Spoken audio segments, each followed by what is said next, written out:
उर्दू अदब के मायानाज दास्तान गो ए हमीद के कलम से निकली एक ऐसी मुहिम जोई जिसने नस्लों को अपने सहर में जकड़े रखा। एक ऐसा सफ़र जहां खतरा हर मोड़ पर दस्तक देता है और हिम्मत व शुजाअत की नई दास्तानें जन्म लेती हैं। नॉवेल निगरी के मोअज़्ज़िज़ सामईन व नाज़रीन, आज हम पेश कर रहे हैं ए हमीद की शोहराए आफाक कमांडो सीरीज़ की 5वीं किस्त। तैयार हो जाइए एक ऐसी दुनिया में कदम रखने के लिए जहां हुब्बुल वतनी, जासूसी और हैबतनाक मुहिम्मात आपका इंतज़ार कर रही हैं। इस सीरीज़ की गुज़श्ता इक़्सात का लिंक डिस्क्रिप्शन में मौजूद है। इस सीरीज़ की अगली इक़्सात और इस तरह की दीगर दिलचस्प सीरीज़ सुनने के लिए हमारे चैनल नॉवेल नगरी को लाइक और सब्सक्राइब करें। कमेंट सेक्शन में अपनी राय लाजमी दें। शुक्रिया। मैंने जीप का जायज़ा लिया, फिर उसे स्टार्ट किया और अपनी कोठी के गैराज में लाकर खड़ी कर दी। मैं लंबे लंबे डग भरता बरामदे में आया। दरवाज़ा खोलकर अंदर गया तो लड़की गायब थी। मैं जल्दी जल्दी पूरे घर में घूम गया, लेकिन लड़की कहीं ना मिली। ये मेरी अपनी कोठी थी और मुझे मालूम था कि अगर बरामदे वाला दरवाज़ा बंद कर दिया जाए तो बाहर निकलने का कोई रास्ता नहीं है। छत पर जो आहिनी दरवाज़ा खुलता था उसको मैं बहुत पहले यहाँ से जाते दफ़ा ताला लगा गया था और मैंने देखा था कि वो इसी तरह लगा हुआ है। मैं तहखाने में आ गया और लड़की को आवाज़ दी कि वो मुझसे खौफज़दा ना हो। मैं इंडियन नहीं हूँ बल्कि मुसलमान हूँ। मेरी आवाज़ सुनकर वो तहखाने के अंधेरे कोने से बाहर आ गई। उसके चेहरे पर वहशत और खौफ के साथ अब हैरत के तासुरात भी थे। आंखें आंसुओं से भीगी हुई थीं। मैं उसे ऊपर वाले कमरे में ले आया। वो गमो अंदूह की तस्वीर बनी मेरे सामने फ़र्श पर बैठ गई। मैं भी उसके पास ही फ़र्श पर बैठ गया और उसे सरसरी तौर पर अपने हालात से आगाह कर दिया। अलबत्ता ये नहीं बताया कि दर हकीकत मैं कौन हूँ। जवाबन लड़की ने सिसकियों के साथ अपनी दास्तान सुनाई तो मेरे रोंगटे खड़े हो गए। वो सेंट्रल गवर्नमेंट के एक आला अफसर की बीवी थी। उसकी शादी को सिर्फ 2 माह हुए थे। उसके खावंद का तबादला कराची से ढाका हुआ तो वो यहाँ आ गई और गुलशन कॉलोनी के एक फ्लैट में रहने लगी। ढाका फॉल के बाद उसका खावंद उसे लेकर साथ वाली कोठी में एक बंगाली के यहाँ आ गया। इस इंसान दोस्त बंगाली ने दोनों को अपनी कोठी में छुपा लिया, मगर नौकरों ने मुक्ति बाहिनी वालों को इत्तला कर दी। वो वहां आ धमके और बंगाली ऑफिसर को हुक्म दिया कि जिन गैर बंगाली जोड़े को उसने छुपा रखा है उसे बाहर निकाले। बंगाली ऑफिसर ने मज़ाहमत की तो मुक्ति बाहिनी वालों ने उसे जख्मी करके तलाशी ली और उन्हें घसीट कर बाहर निकाला। उसके खावंद को वहीं शूट कर दिया गया और उसे अगवा करके ले जा रहे थे कि 2 सिख फौजी पहुंच गए। उन्होंने उस लड़की को उनसे छीन लिया और मेरी खाली कोठी में ले आए। मैं इस लड़की और उसके शौहर का असली नाम नहीं बताऊंगा। आप यूं समझ लें कि इस लड़की का नाम शहनाज था। ये लड़की कराची के आला ख़ानदान की चश्मो-चराग़ थी और इसने अंग्रेज़ी में एमए किया था। इसके माँ बाप दिल्ली से हिजरत करके पाकिस्तान में आकर आबाद हो गए थे। शहनाज के हवास अभी तक दुरुस्त नहीं हुए थे। वो बार बार अपने खावंद को याद कर रही थी। वो कहती, इनकी बेगोरों कफन लाश मुक्ति बाहिनी वालों ने बाहर सड़क पर फेंक दी थी। खुदा के लिए मुझे मेरे खावंद के पास ले चलो। मैं अपने दुल्हा का आखिरी दीदार करना चाहती हूँ। फिर वो फूट फूट कर रोने लगती। मैं उसे सब्र करने की तलकीन करते हुए हालात की संगीनी का एहसास दिलाया और कहा कि ढाका में हज़ारों दुल्हा दुल्हनों को कत्ल कर दिया गया है और कत्ल किया जा रहा है। सारे मशरकी पाकिस्तान में खून की होली खेली जा रही है, लिहाजा इस वक्त ज़रूरत इस बात की है कि किसी तरह अपनी जान बचाई जाए। मैंने किचन से पानी लाकर उसे पिलाया। रात के 2:30 बज रहे थे।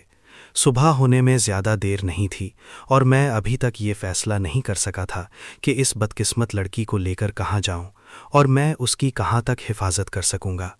मेरी अपनी ज़िंदगी का कुछ भरोसा नहीं था कि एक शरीफ लड़की की जिम्मेदारी भी मुझ पर आन पड़ी थी। मैं उसे वापस उसके हमसाए बंगाली कुंभे के पास भी नहीं ले जा सकता था। जिस बंगाली अफसर ने उन्हें पनाह दी थी वो खुद ज़ख्मी हो चुका था। अगर मैं शहनाज को उनके पास ले भी जाता तो इस फैमिली के नौकर दोबारा मुक्ति बाहिनी वालों को खबर कर सकते थे। मैंने शहनाज से इस मौजू पर बात की तो वो सहम गई। मैं वहाँ नहीं जाऊंगी, वो लोग फिर आ जाएंगे। खुदा के लिए मेरे खावंद की लाश सड़क पर से उठवा लो। मशरकी पाकिस्तान की सड़कों, घाटियों, शाहराहों और गली कोचों में सैकड़ों माओं के जिगर गोशों की लाशें बेगोरो कफन पड़ी थीं। मैं किस किस की लाश उठाकर लाता। शहनाज को किचन में छोड़कर मैं टीवी लाउंज में आ गया। तीनों लाशें वैसे ही औंधी पड़ी थीं। मैं अपने साथ किचन में से मोमबत्ती लेता आया था। मैंने मोमबत्ती जलाई तो देखा कि तीनों लाशों पर बेशुमार चींटियां रेंग रही थीं। खुदा जाने इतनी सारी चींटियां कहाँ से आ गई थीं। लाशें चींटियों से ढक गई थीं। मैंने दोनों सिख फौजियों की ब्रेन गने और हिंदू कैप्टन का रिवॉल्वर उतारा और किचन में वापस आ गया। ब्रेन गन का चेंबर तकरीबन खाली हो चुका था, जबकि दोनों सिखों की ब्रेन गनें भरी हुई थीं। शहनाज दीवार के साथ लगी फर्श पर खामोश बैठी मुझे पथराई हुई आंखों से देख रही थी। जलती हुई मोमबत्ती की रोशनी में उसका चेहरा बेहद गमगीन नजर आ रहा था। शहनाज का रंग खिलता हुआ था और वो एक खुश शक्ल लड़की थी। मैंने मोमबत्ती एक तरफ प्याली में रख दी कि उसकी रोशनी बाजार वाली खिड़की और रोशनदान पर ना पड़े। सुबह होने वाली थी। अगर इंडियन फौज की कोई टोली गश्त करती इधर निकल आती तो सिपाही कोठी में खड़ी फौजी जीप देखकर अंदर आ सकते हैं और फिर हमारा जो हश्र होगा वो मालूम था। मेरे दिमाग में तरह तरह के मंसूबे जन्म ले रहे थे। कभी सोचता कि किसी भिखारी का भेस बदलकर शहनाज को भी भिखारन बनाकर किसी कब्रिस्तान या मस्जिद में पनाह ले लूं, मगर हम मुक्ति वाहिनी वालों की तेज नज़रों से नहीं बच सकते थे। बंगाली मुसलमानों की अक्सरियत हमारी दुश्मन हो रही थी। कभी ख्याल आता कि शहनाज को जीप में साथ लेकर नेपाल की तरफ निकल जाने की कोशिश करूं। ये बड़ा लहू लहान कठिन सफ़र था। कदम कदम पर मौत फंदा लगाए हुए बैठी थी। अगरचे मैं इंडियन फौजी वर्दी में था, लेकिन किसी भी वक्त मेरा भांडा फूट सकता था। मोहम्मदपुर और मीरपुर की बस्तियों पर भी मुक्ति वाहिनी और इंडियन फौज का कब्जा हो चुका था। वहाँ कत्लेआम का बाजार गर्म था। हमारी और पंजाबी औरतों को अगवा किया जा रहा था। मैंने जिंदगी में कभी अपने आप को इतना बेबस महसूस नहीं किया था। कोई रास्ता नजर नहीं आ रहा था। शहनाज भी सरासीमा थी। उसने धीमी आवाज में मुझसे पूछा कि हम कहाँ जाएंगे। मैंने उठते हुए कहा, पहले तो हमें इन लाशों को ठिकाने लगाना चाहिए। मेरे बेडरूम में एक तहखाना इस मकसद के लिए बड़ी मौजूद जगह थी। चुनाचे मैंने बारी बारी तीनों लाशों को घसीटकर उस तहखाने में फेंका और ऊपर से लकड़ी का तख्ता जोड़कर उस पर कालीन का एक टुकड़ा बिछा दिया। मैंने शहनाज से कहा कि जब तक हमें फरार का कोई रास्ता नहीं मिलता, इसी जगह छुपे रहना बेहतर होगा। मुक्ति वाहिनी वाले यहाँ भी आ जाएंगे, उसने कहा। ये कोठी लाई जा चुकी है। मेरा ख्याल है कि कोई मुश्किल ही से इधर का रुख करेगा। ये कहकर मैंने किचन का जायजा लिया। वहाँ सिवाय चाय की पत्ती के खाने पीने की कोई चीज़ नहीं थी। पतीली में पानी भी थोड़ा सा था, वही थोड़ा सा आता था। मैंने शहनाज से कहा कि फ़ौरन पानी स्टॉक कर लिया जाए। चाय की 2 केतलियाँ और एक पतीली खुदा जाने वहीं कैसे रह गई थीं। शहनाज ने पतीली नल के नीचे रख दी। अब सवाल ये था कि शहनाज को किस जगह छुपाया जाए। मैं अपनी कोठी की छत पर पहुंच गया। आसमान पर सितारे फीके फीके से लग रहे थे और शहर की तरफ कहीं कहीं आग लगी हुई थी। नारों की आवाज़ें कभी कभी अभी भी आ जाती थीं।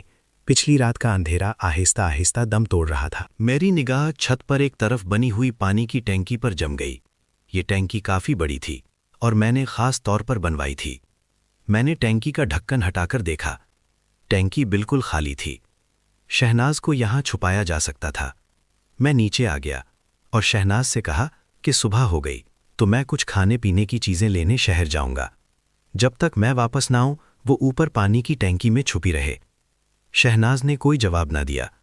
अब वो जिस तरह भी मुमकिन था अपनी जान बचाना चाहती थी। दिन की रोशनी फैल गई तो मैंने शहनाज को ऊपर ले जाकर टैंकी में उतार दिया और ताकीद की कि मेरे वापस आने तक बाहर निकलने की गलती ना करे। मैंने टैंकी का ढक्कन आधा खुला रखा। फिर मैं तेजी से नीचे आया। जिस फौजी की मैंने वर्दी पहन रखी थी उसके बटवे में 10-15 भारतीय करेंसी के रुपए वाले नोट भी थे। मैंने ब्रेन गन कंधे से लटकाई। बरामदे में आकर कमरे का दरवाज़ा बंद करके चटनी लगाई और जीप में जा बैठा। फिर खुदा का नाम लेकर सड़क पर निकल आया। मैं गुलशन की सुनसान सड़कों से निकलकर छावनी जाने वाली बड़ी सड़क पर आ गया। कर्फ्यू को खुले थोड़ी देर हुई थी। दुकानें बंद थीं। अक्सर दुकानें लूटी हुई थीं। ईंट पत्थर सड़क पर बिखरे हुए थे। कुछ जले हुए मकानों से अभी तक धुआं उठ रहा था। बहुत कम लोग नजर आ रहे थे। चौराहे पर इंडियन फौजियों ने मुझे जीप से गुजरते देखकर सल्यूट किया। मैंने हाथ के हल्के से इशारे से जवाब दिया। कुछ बंगाली जय बंगला के नारे लगाते चौक में से गुजर गए। छावनी एक फरलांग दूर रह गई तो मैं फॉर्म गेट की तरफ घूम गया। छावनी में कसरत से इंडियन फौज मौजूद थी। मैं इधर जाने का खतरा मोल नहीं ले सकता था। यहाँ बाजार में बेकरी की एक दुकान खुली थी। मैं जीप रोककर दुकान में दाखिल हुआ। बंगाली दुकानदारा ने मुस्कुराकर मेरा खैर मकदम किया। मैंने 2 बड़ी डबल रोटियां और कुछ अंडे खरीदकर लिफाफे में रखवाए और पैसे देकर बाहर जीप में आ गया। एक भारतीय सिपाही मेरी जीप को गौर से देख रहा था। जैसे देखकर वो जल्दी से परे हट गया और सैल्यूट मारकर अटेंशन हो गया। मैंने उसे डांटते हुए कहा, इधर क्या देखता है, जाओ जंगली, तुम दुश्मन के इलाके में हो, अंबाला छावनी में नहीं है। इंडियन सिपाही ने एक बार फिर मुझे सैल्यूट किया और कहा, सब ठीक है सर। मैं जीप लेकर वहां से निकल आया। वो एक कैप्टन की जीप थी, जबकि मेरी वर्दी पर हवालदार रैंक के फीते लगे थे। किसी को भी शक हो सकता था। चुनाचे मैं ज्यादा देर कहीं भी रुकना मुनासिब नहीं समझता था। अगरचे इस वक्त ढाका में अफरा तफरी का सा आलम था और इस किस्म की हजारों इंडियन फौजी जीपें सड़कों पर घूम रही थीं, फिर भी मैं अपनी तरफ से किसी किस्म की बेएहतियाती नहीं बरतना चाहता था। अब मुझे सिर्फ अपनी ही नहीं बल्कि एक बेकस लड़की की जान भी बचानी थी। फॉर्म गेट वाली सड़क से जीप निकालकर मैं गुलशन कॉलोनी की तरफ जा रहा था। जूं ही एक मोड़ घूमा, सामने सड़क पर लोगों का छोटा सा हुजूम नजर आया। करीब पहुंचा तो देखा कि मुक्ति बाहिनी के 4 आदमी एक गहरे सब्ज रंग की वर्दी वाले नौजवान को संगीनों की नोक पर सड़क के किनारे दरख्तों की तरफ ले जा रहे थे। बंगाली नारे लगा रहे थे, पंजाबी को मारो। मैंने बदकिस्मत नौजवान को वर्दी से पहचान लिया कि वो पाक फौज का सिपाही है। मैं उसे मुक्ति बाहिनी के हाथों मौत के घाट उतरते नहीं देख सकता था। मुक्ति बाहिनी वाले इस पाक फौज के जवान को संगीनों से छलनी करने वाले थे कि मैंने जीप रोक ली।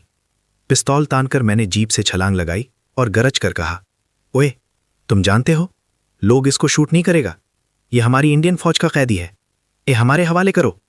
मुक्ति बाहिनी वाले फानी आंखों से मुझे तकने लगे। मैंने एक हवाई फायर किया और एक बार फिर जोर से गरजा, ओए, भाग जाओ, नहीं तो एक एक को भून डालूंगा। ये हमारा कैदी है, इसे हम शूट करेगा। मुक्ति बाहिनी वालों ने अपने सामने इंडियन फौज के हवालदार को पिस्तौल ताने देखा तो बड़बड़ाते हुए दूर हट गए। पाक फौज का जवान अभी तक जमीन पर बैठा था। मैंने उसे हुक्म दिया, जीप में बैठ जाओ, तुम हमारा कैदी है, चलो डबल मार्च जांगी। उस फौजी के कांधे पर रैंक का कोई निशान नहीं था। फरार होने की कोशिश करते हुए उसने रैंक के फीते नोच डाले होंगे। शिकस्त के बाद फौजी ऐसा ही किया करते हैं। मैंने उस पर पिस्तौल तान लिया, जल्दी उठो, चलो चलो बैठो जीप में। वो खामोशी से मेरी जीप की अगली सीट पर जाकर बैठ गया। मैंने एक और हवाई फायर किया। लोगों का मजमा इधर उधर हो गया। मुक्ति बाहिनी वाले भी मुझे कोसते हुए वहां से चल दिए। मैंने जीप स्टार्ट की और तेजी से आगे निकल गया। मैंने पाक फौज के जवान से कहा, ओए, ये तो मुझे मालूम हो गया कि तुम कौन हो, लेकिन तुम्हारी यूनिट और रैंक क्या है? देखो, मुझसे झूठ मत बोलना। मैंने मुक्ति बाहिनी वालों से तुम्हारी जान बचाई है, अब तुम इंडियन फौज की कैद में हो। उसने मेरा शुक्रिया अदा किया और बताया कि वो 11वीं पंजाब रेजिमेंट का लेफ्टिनेंट है और उसका नाम अल्ताफ है। मैंने उसे डांट कर कहा, तुम झूठ बोलता है, तुम लेफ्टिनेंट नहीं, इंटेलिजेंस का एहलकार है, हम तुमसे पूछगछ करेगा। वो खुश शक्ल नौजवान सर झुकाए खामोश बैठागा। उसके चेहरे पर शिकस्त की हजीमत थी। मैंने डांटने पर उसने आहिस्ता से कहा, हाँ, मैं कैदी हूं और अब मुझे झूठ बोलने की कोई ज़रूरत नहीं, लेकिन जो कुछ मैं कहा सच कहा है और मेरा ताल्लुक इंटेलिजेंस से नहीं बल्कि इंजीनियरिंग कोर्स से है। मैंने सख्त लहजे में पूछा, जब तुम्हारी रेजिमेंट ने हथियार डाल दिए थे तो तुम इधर मुक्ति बाहिनी वालों के हत्थे कैसे चढ़ गया? पाक फौज के जवान ने बताया कि उसकी ड्यूटी पोस्ट ऑफिस पर थी कि ढाका फॉल हो गया और गैर बंगालियों का कत्लेआम शुरू हो गया। वो पोस्ट ऑफिस की इमारत में छुपा रहा। अब मौका पाकर वहां से भागा तो मुक्ति बाहिनी वालों ने उसे पकड़ लिया। आप ना आते तो ये लोग मुझे हलाक कर चुके थे। 1 सेकंड के अंदर अंदर मुझे उस सिख फौजी के साथ जो सलूक करना था वो मैंने सोच लिया और एक बार फिर सल्यूट मारकर कहा, सर, अंदर बहुत माल है, विलायती शराब, 2 औरतें भी हैं, उन्हें कहाँ रखना है सर? ऑर्डर करें? क्या इन औरतों को कैद कर लें या शूट कर दें? मेरा तीर ठीक निशाने पर लगा। विलायती शराब और औरतों के बारे में सुनकर उसकी आंखें चमक उठीं और वो बोला, चलो हमें दिखाओ। मैं यही तो चाहता था। फौरन दरवाजे से हटकर खड़ा हो गया। वो लंबे डग भरता अंदर कमरे में दाखिल हुआ। मैं उसके पीछे पीछे था। मैं उसे बर्नन गन का बर्स्ट नहीं मारना चाहता था। इस तरह उसकी वर्दी खून आलूद और नाकारा हो जाती, जबकि मुझे उसकी ज़रूरत थी। यहाँ मुझे एक ख़ास किस्म के कमांडो एक्शन से काम लेना था कि जिससे 1 सेकंड में दुश्मन की गर्दन का मुनका तोड़ दिया जाता है। कमांडो ट्रेनिंग के उस्ताद कहा करते थे कि इस एक्शन को अगर पूरी तांता टंग और महारत से किया जाए तो खुद दुश्मन को भी खबर नहीं होती कि उसकी गर्दन का मुनका टूट गया है और वो मर चुका है। मैं इंडियन हवलदार की वर्दी में था। सिख सूबेदार मेजर को एक लम्हे के लिए भी शक ना हुआ। गैराज में इंडियन फौज की जीप खड़ी थी। वो इत्मीनान से टीवी लाउंज में आकर बोला, कहाँ है माल नौजवान? मैं उसके करीब पहुंच गया। सर, दूसरे कमरे में है। वो मेरे बेडरूम की तरफ बढ़ा, जिसका दरवाज़ा आधा खुला था। मुझे इसी दरवाजे की दहलीज पर कमांडो एक्शन करना था। ये दहलीज उस सिख फौजी की ज़िंदगी का आखिरी मकाम था और दहलीज पर मौत उसका इंतज़ार कर रही थी। मैंने अपने आप को एक ख़ास पोजीशन में कर लिया। मेरी रग रग में बिजलियां सी कौंध रही थीं। सिख फौजी ने दहलीज की तरफ कदम बढ़ाया। उसे दूसरा कदम रखने की मोहलत ना मिल सकी। मैं किसी ताकतवर चीते का सी तेज़ी से उछला और दूसरे ही लम्हे सिख फौजी की गर्दन मेरे बाजुओं के शिकंजे में एक तरफ लटकी हुई थी। उसकी गर्दन का मुनका टूट चुका था। उसके बाजू झूल गए। मैंने उसे छोड़ दिया। वो धड़ाम से मुंह के बल फर्श पर गिरा। किचन से शहनाज और अल्ताफ़ अकबर भी आ गए। शहनाज सरासीमा थी। वो कत्ल पर कत्ल देख रही थी। लेफ्टिनेंट अल्ताफ़ ने तेज़ी से आगे बढ़कर सिख फौजी की लाश सीधी की और मेरी तरफ देखकर बोला, तुमने कमांडो ट्रेनिंग कहाँ से हासिल की? क्या तुम फौज में रह चुके हो? मैंने मुस्कुराकर कहा, बिल्कुल नहीं। ये दावपेच तो मुझे मेरे एक उस्ताद ने सिखाए थे। अब तुम जल्दी से इसकी वर्दी उतार कर पहन लो। ये कहकर मैं और शहनाज किचन में चले गए। शहनाज बेचारी थर थर कांप रही थी। वो भटी भटी सी आवाज़ में कहने लगी, ये मुल्क बहुत बड़ा है, हम कहाँ तक भाग सकेंगे? अब हम भी तुम्हें जिंदा नहीं छोड़ेगा। तुमने हमारे हजारों जवानों को मार डाला है, मैंने कहा। वो खामोश रहा। जीप गुलशन कॉलोनी में दाखिल हो चुकी थी। मेरी कोठी का गेट उसी तरह खुला था और कोठी का लॉन वीरान पड़ा था। जीप गैराज में खड़ी करके मैंने पिस्तौल निकाल लिया और लेफ्टिनेंट अल्ताफ़ अकबर से कहा, चलो अंदर चलो, खबरदार मगर भागने की कोशिश की तो शूट कर दूंगा। मैं उसे टीवी लाउंज में ले आया। पाक फौज का जवान यही समझे बैठा था कि मैं उसे शूट करने के लिए इस वीरान कोठी में लाया हूँ। मैंने उसे दीवार के साथ खड़ा कर दिया। पिस्तौल का रुख उसकी जानिब था। उसने कहा, अगर तुमने मुझे शूट ही करना था तो कोठी हानि वालों से क्यों बचाया था? मैं मुस्कुरा दिया, पिस्तौल पेटी के साथ लगा दिया और उसके कंधे पर हाथ रखकर कहा, वो इसलिए कि मैं इंडियन सिपाही नहीं बल्कि पाकिस्तानी मुसलमान हूँ और तुम्हारा खून होते नहीं देख सकता था। वो एक लम्हे के लिए जैसे सकते में रह गया। फिर उसने मेरी वर्दी की तरफ इशारा किया और कहा, ये वर्दी, जीप, ये सब कुछ? मैंने उसे अपने पास फर्श पर बिठा लिया और शुरू से आखिर तक सारी कहानी सुना डाली। ढाका में आने से पहले पठानकोट में मैंने कमांडो की हैसियत से जो कारनामे दिखाए थे उनका जिक्र नहीं किया। उसे ही बताया कि मैं ढाका में कारोबार करता था और ये कोठी मेरी मिल्कियत है। मैं ऊपर छत पर गया और टैंकी से शहनाज को निकालकर नीचे ले आया। वो बेचारी खौफ से नीम जान हो रही थी।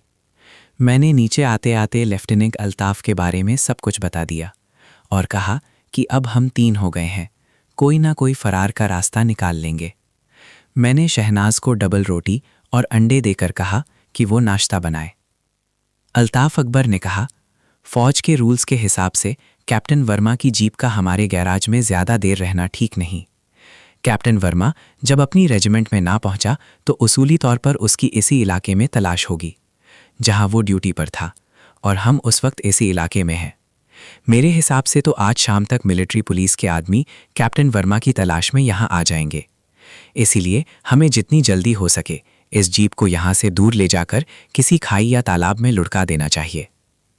इस नौजवान लेफ्टिनेंट का अंदाज़ा फौजी कानूनों और ज़वाबित के एतबार से बिल्कुल दुरुस्त था। मैंने उसकी राय से इख्तिलाफ करते हुए कहा कि ये जीप हमें यहाँ से फरार होने में मदद दे सकती है। पहली बात तो ये है कि जीप एक इंडियन कैप्टन की है, जबकि तुम हवालदार की वर्दी में हो। तुम्हारी हर जगह चेकिंग हो सकती है और किसी न किसी जगह तुम पकड़े भी जा सकते हो। दूसरी बात यह है कि मैं पाक फौज की वर्दी में हूँ, मैं बाहर निकलते ही गिरफ्तार कर लिया जाऊंगा। तीसरी ये कि एक औरत हमारे साथ हो गई, उसे हम कहाँ छुपाएंगे? मेरे भाई, अगर हम इन बारीकियों पर गौर करते रहे तो यहाँ से कभी ना निकल सकेंगे। हमें जुर्रत से काम लेना होगा, मैंने कहा। ये मैदान जंग नहीं है जहाँ हम जुर्रत दिखाकर दुश्मन पर गालिब आ सकें।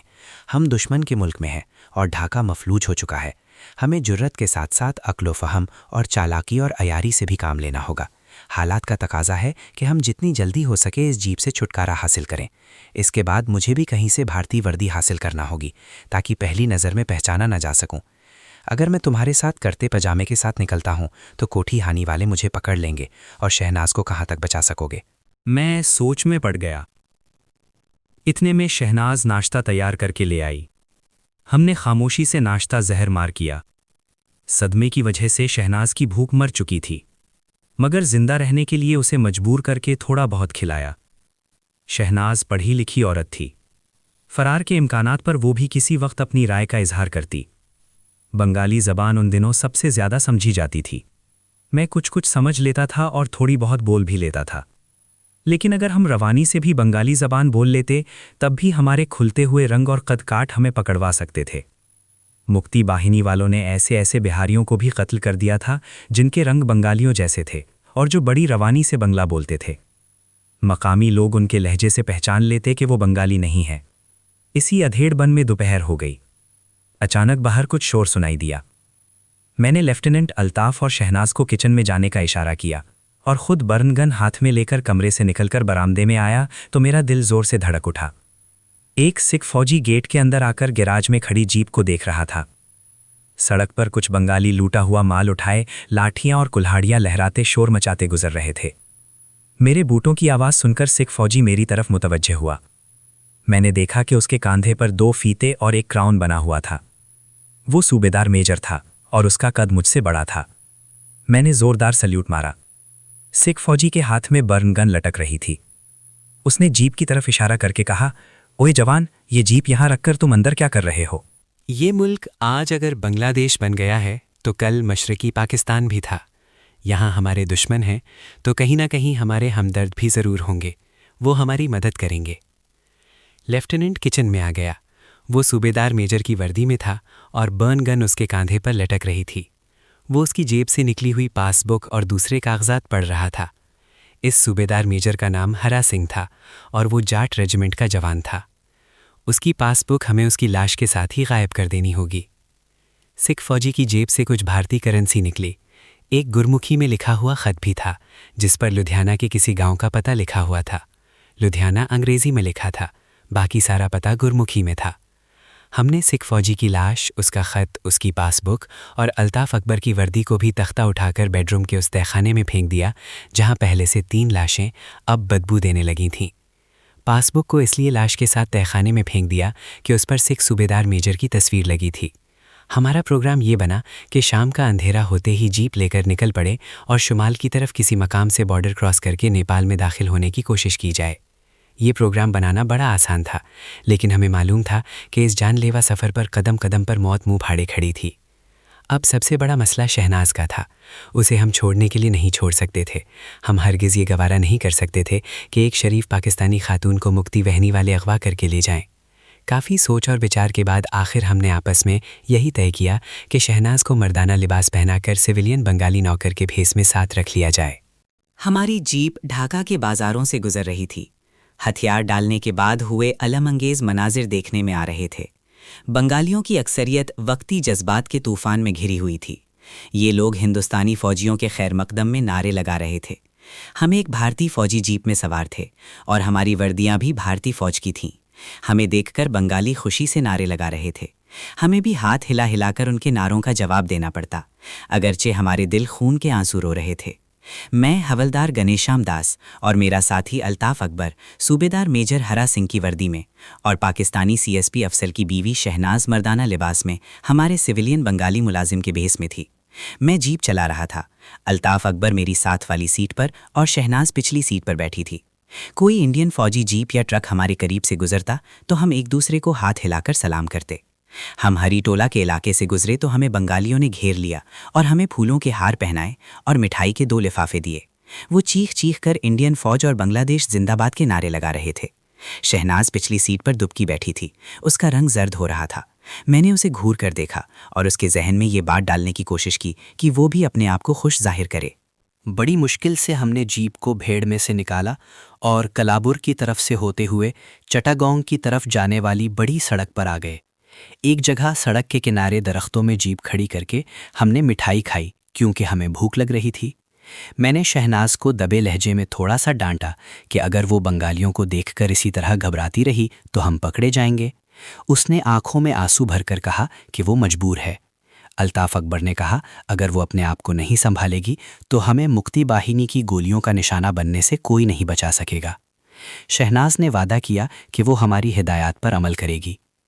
पहले हमारा मंसूबा नेपाल की सरहद पार करने का था, मगर काफ़ी सोच विचार के बाद अब हमारा इरादा चटागांग के हिली ट्रैक्स पार करके बर्मा की तरफ फरार होने का था, क्योंकि नेपाल की सरहद की उस तरफ शायद इंडियन कमांड ने अपना हेडक्वार्टर कायम कर लिया था। अगर हमारे पास जीप ना होती तो हम नारायणगंज के मकाम पर दरिया पार करके आगे जंगल में निकल जाते, लेकिन हम जीप और इंडियन फौजी वर्दियों का ज़्यादा से ज़्यादा फ़ायदा उठाकर जितनी दूर हो सकता था बजरिया सड़क निकल जाना चाहते थे। ढाका से चटागांग तक बहुत तवील सफ़र था। जीप पर यह सफ़र ख़तरनाक भी था। मैं इस सड़क पर अपनी एयर कंडीशन कार में रंगपुर तक सफ़र कर चुका था। ये 1 रात और 1 दिन का सफ़र था। रास्ते में हमें पेट्रोल भी लेना था। हमारे पास पैसे भी नहीं थे। कई मसाइल पैदा हो सकते थे। जगह जगह इंडियन और बंगाली दहशतगर्दों ने चेक पोस्टें कायम कर रखी थीं। तफसीली पूछगछ और कागजात की पड़ताल के वक्त हम पकड़े भी जा सकते थे। मैं उन्हीं ख्यालात में गुम था और जीप सड़क पर तेज़ रफ्तारी से भागी जा रही थी। शाम के साए होने लगे तो हमें सामने सड़क के दरमियान एक इंडियन फ़ौज का ट्रक खड़ा नज़र आया। उसके आगे एक भारतीय फ़ौजी हाथ हिला हिला कर हमें रुकने का इशारा कर रहा था। अल्ताफ़ अकबर ने मशवरा दिया कि जीप ना रोकी जाए, मगर मैंने देख लिया था कि ट्रक में वायरलेस था जिसका एरियल बाहर निकला हुआ था। अगर हम वहाँ से बग़ैर रुके भाग जाते हैं तो ट्रक में बैठे भारतीय फ़ौजियों को हम पर शक हो सकता है और वो हमारे बारे में सिग्नल देकर मुश्किलात पैदा कर सकते थे। चुनाचे मैंने ट्रक के एक जानिब जीप रोक ली। एक सिख सिपाही ने हमारे करीब आकर सल्यूट किया और कहा, सर, तेल ख़त्म हो गया है। मैंने देखा कि फौजी ट्रक की अगली सीट पर एक और सिख फौजी बैठा था।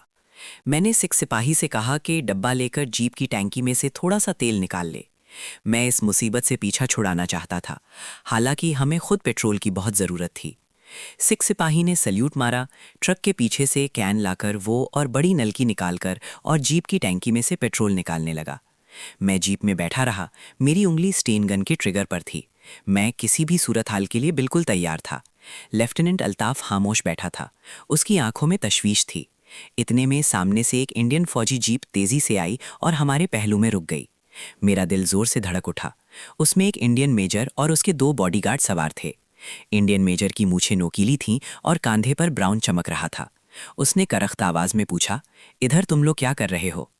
दूसरे सिख फौजी ने जल्दी से उतरकर सल्यूट मारा और बताया कि पेट्रोल खत्म हो गया था।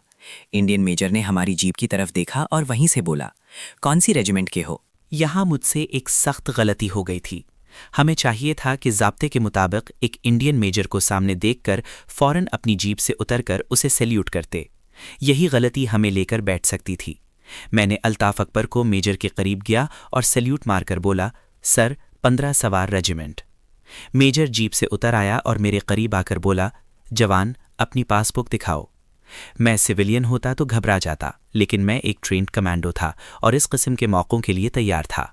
अगरचे मेरे पास हवलदार गंधाम दास की पासबुक मौजूद थी, मगर मैंने उस पर लगी हुई गंधाम दास की तस्वीर उतार कर फाड़ दी थी। मैंने जल्दी से कहा, सरा जीप में है। ये कहकर मैं तेजी से मुड़ा, डबल मार्च करता अपनी जीप तक आया। लेफ्टिनेंट अल्ताफ़ कुछ घबराया हुआ था। पिछली सीट पर बैठी शहनाज भी सहमी हुई थी। मैं यूं ही जीप का डीजल बोर्ड खोलने के लिए झुका और धीमी आवाज में अल्ताफ़ से कहा, एक्शन। और इसके साथ ही मैंने पलटकर मेजर स्टेन गन की बाड़ मारी। वो उछल कर गिरा। मैंने फौरन ही उसके पीछे जीप में खड़े हुए दोनों फौजियों को भी भून डाला। इस दौरान में अल्ताफ़ ने बेहद मुस्तैदी का सबूत देते हुए अपनी स्टेन गन से पेट्रोल भरते हुए सिख और ट्रक के पास खड़े दूसरे सिख फौजी को गोलियों का निशाना बना डाला था। सड़क पर 5 फौजियों की लाशें तड़प रही थीं। मैंने अल्ताफ़ से कहा, लाशों को उठाकर झाड़ियों के पीछे फेंक दिया जाए। शहनाज का खौफ से बुरा हाल हो रहा था। हमने जल्दी जल्दी 5 लाशें सड़क से घसीटकर घनी झाड़ियों में फेंक दी। फिर ट्रक और जीप को धक्का लगाकर सड़क की दूसरी जानिब दरख्तों की तरफ लुढ़का दिया। फौजियों, ट्रक और जीप की तलाशी लेने पर हमें इंडियन करेंसी में कोई 500-600 रुपए की रकम, 2 भरे हुए रिवॉल्वर और स्टेन गन का एम्यूनेशन मिला। ये एम्यूनेशन हमने अपनी जीप में रखा और तेजी से आगे रवाना हो गए। अल्ताफ़ ने सांस दुरुस्त करते हुए कहा, तुम मुझे कमांडो लगते हो। ये एक कमांडो एक्शन ही था। मैंने जवाब में सिर्फ इतना कहा कि कॉलेज के ज़माने में कमांडो ट्रेनिंग ली थी, जब सड़क पर से कहीं निकल आई थी। सड़क पर दोनों जानिब बुलंद और घने दरख्त थे। उन दरख्तों के साए शाम के बढ़ते फैलते झटपटे में गुम हो रहे थे। रास्ते में एक छोटा सा गांव आया। अब रात हो गई थी। वहाँ एक बंगाली रेस्टोरेंट के बाहर कुछ बंगाली बैठे चाय पी रहे थे। मैंने जीप एक तरफ खड़ी कर दी। बंगाली दुकानदार को लोगों ने इंडियन फौजियों को देखकर जय हिंद के नारे बुलंद किए। मैंने मुस्कुराते हुए हाथ हिलाकर उनके नारों का जवाब दिया और खाना तलब किया। यहाँ से हमें चावल और उबली हुई मछली मिल गई। मैंने पैसे देने चाहे, मगर बंगाली दुकानदार ने पैसे लेने से इनकार कर दिया। हमने जीप में बैठकर खाना खाया। एक बंगाली मुलाजिम पानी लेकर आया, जिसने घूर कर शहनाज को देखा, फिर बंगाली जबान में शहनाज से कोई सवाल किया। चूंकि शहनाज का हुलिया किसी बंगाली लड़के का था, शहनाज ने आगे से गूंगू की तरह खूं आ की। मैंने बंगाली लड़के से कहा कि ये बेचारा ट्रैफा है। बंगाली मुलाजिम हंसने लगा और आगे से वो भी गोंगों की नकल उतारते हुए खूं आ करने लगा। खाना खाने के बाद हमने बर्तन बंगाली मुलाजिम के हवाले किए, उसे 2 रुपए बख्शिश दी और जीप स्टार्ट करके वहां से आगे निकल गए। जूं-जूं रात गहरी हो रही थी, सफ़र दुश्वार होने लगा था। एक तो सड़क पर रोशनी नहीं थी, दूसरे नींद का गलबा होने लगा था। शहनाज पिछली सीट पर सो गई थी, अल्ताफ भी ऊँघ रहा था। कभी कभी जीप चलाते हुए मुझे भी ऊँघ आ जाती। ये बड़ी खतरनाक बात थी और जीप बेकाबू होकर किसी खड्ड में गिर सकती थी। चुनाचे मैंने यही मुनासिब समझा कि किसी महफूज मकाम पर जीप रोककर बाकी रात आराम किया जाए। एक जगह बड़ी सड़क में से एक छोटी कच्ची सड़क खेतों और दरख्तों की जानिब निकलती थी। मैंने जीप को सड़क पर डाल दिया। ये लूनी कच्ची पक्की सड़क थी और चकड़ों वगैरह के लिए बनाई गई थी। कुछ फासले पर सड़क से हटकर एक जगह रोशनी दिखाई दी। अल्ताफ ने उस तरफ इशारा करके कहा, कोई गांव लगता है, हमें इस तरफ नहीं जाना चाहिए। मैंने उसकी राय से इत्तेफाक करते हुए कच्ची सड़क से जीप को उतारा और एक जगह आम के घने दरख्त के पीछे खड़ी कर दी। जमीन पर सांप बिच्छू का डर था, इसलिए जीप में ही सोने का फैसला किया गया। मैंने अल्ताफ से कहा कि आधी रात तक वो सो जाए, मैं पहरा देता हूं, उसके बाद मैं आराम करूंगा तो वो पहरा दे। चुनांचे अल्ताफ जीप की अगली दोनों सीटों पर टांगे फैलाकर लेट गया। मैं स्टेन गन लिए पहरा देने लगा। थोड़ी ही देर बाद उस नौजवान पाकिस्तानी लेफ्टिनेंट के खर्राटों की आवाज़ आने लगी।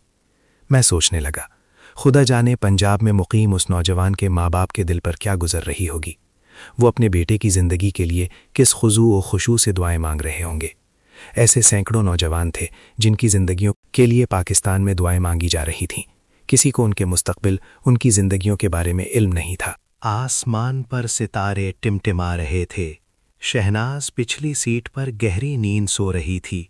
बदकिस्मत दुल्हन मशरक़ी पाकिस्तान के खूनी इनक़िलाब के सैलाब में अपने शौहर की मौत के बाद तिनके की तरह बह रही थी। मैं सोचने लगा, इसकी वजह से हम भी मुश्किल में फंस सकते हैं। अगरचे वो मर्दाना लिबास में थी, मगर ये बड़ा नाकाबिले एतबार हुलिया था, वो पहचानी जा सकती थी। हम इसे अपने से अलग भी नहीं कर सकते थे। मैं उसे अपने साथ बर्मा की सरहद पार कराना चाहता था। मैं उस तरफ देखने लगा जिधर रोशनी हो रही थी। ये किसी लालटेन की रोशनी थी। अंधेरे में मुझे 2-3 झोंपड़ियों के धब्बे से नजर आ रहे थे। ये कोई गांव नहीं था, 2-3 झोंपड़ियां थीं जहां बंगाली किसान रहते थे। मुझे नींद आ रही थी, मगर मैं ड्यूटी पर था। मैंने घड़ी देखी, रात के 12:15 बज रहे थे। हम चारों तरफ से दुश्मन के घेरे में थे। पाक फौज हथियार डाल चुकी थी। जाहिर है वो भारतीय फौजियों की कैद में थी। मक्ती बाहिनी ने इंडियन फौज के साथ मिलकर हर तरफ कत्लो गारतगरी का बाजार गर्म कर रखा था। हम इंडियन वर्दियों में ज़रूर थे, मगर हमारा जहाज किसी भी वक्त फट सकता था। आसपास झाड़ियों में झींगर बोल रहे थे। नींद पर गलबा पाने के लिए मैं चल फिरकर पहरा देने लगा। रात आखिर चटक थी, मगर हब्स हो गया था। मेरा दिल नहीं चाहता था कि अल्ताफ को गहरी नींद से जगाऊं, मगर मेरा आराम करना भी ज़रूरी था। मैंने 2 बजे उसे जगाया। वो हड़बड़ाकर उठ बैठा। उसके मुंह से निकल गया, अम्मा जी, अम्मा जी। वो ख्वाब में शायद अपनी माँ से बातें कर रहा था। मुझे सामने देखकर उसने कलमा शरीफ पढ़कर मुंह पर दोनों हाथ फेरे और बोला, ख्वाब में अम्मा जी मेरे सर पर प्यार कर रही थीं। मेरी आंखों में आंसू आ गए, मगर मैं उन आंसुओं को पी गया।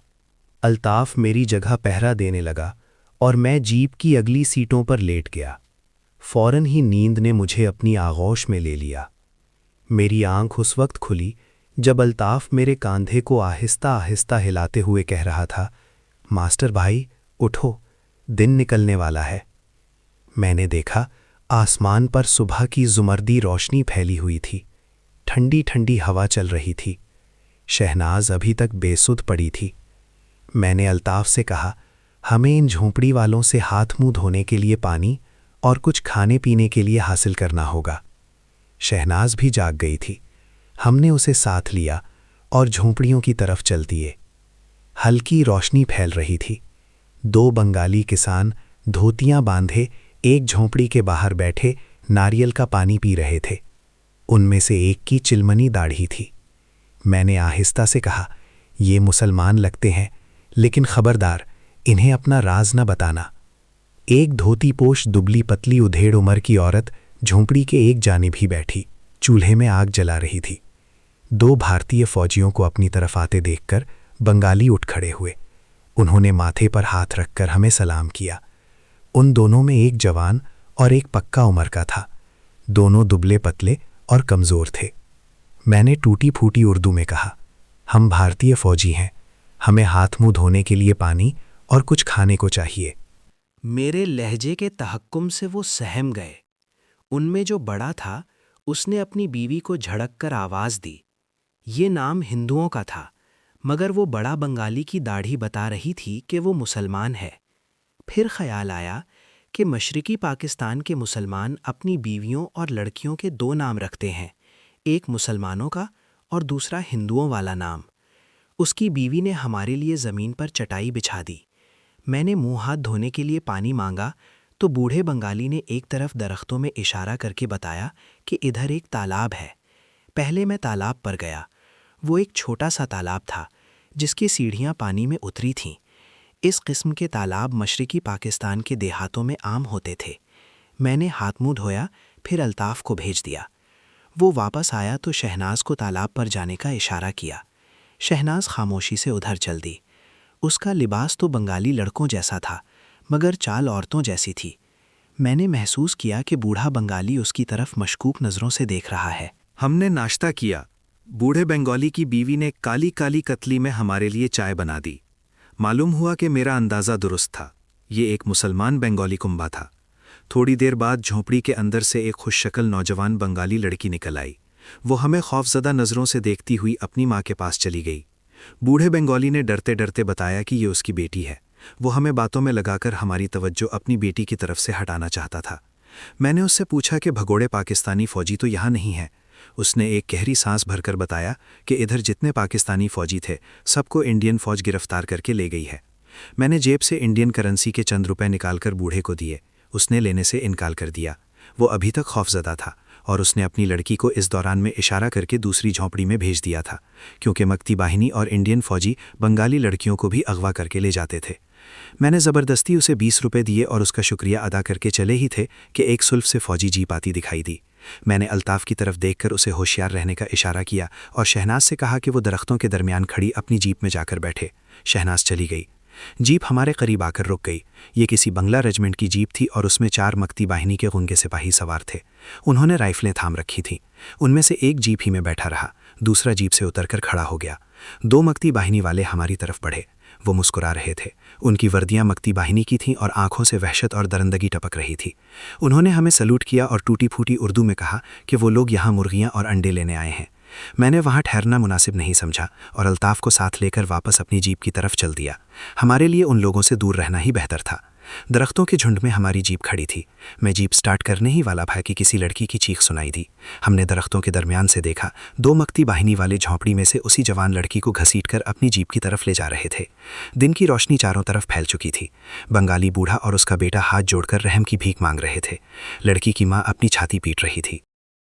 मुअज़्ज़ज़ सामीन, यहाँ इस सीरीज़ की किस्त नंबर 5 अपने इख्तिताम को पहुँची। अगली अक़सात सुनने के लिए चैनल से जुड़े रहिए। चैनल को लाइक और सब्सक्राइब करना ना भूलें। साथ ही बेल का आइकन दबाएं ताकि आपको हमारी वीडियोज़ बर वक्त मिल सकें। शुक्रिया।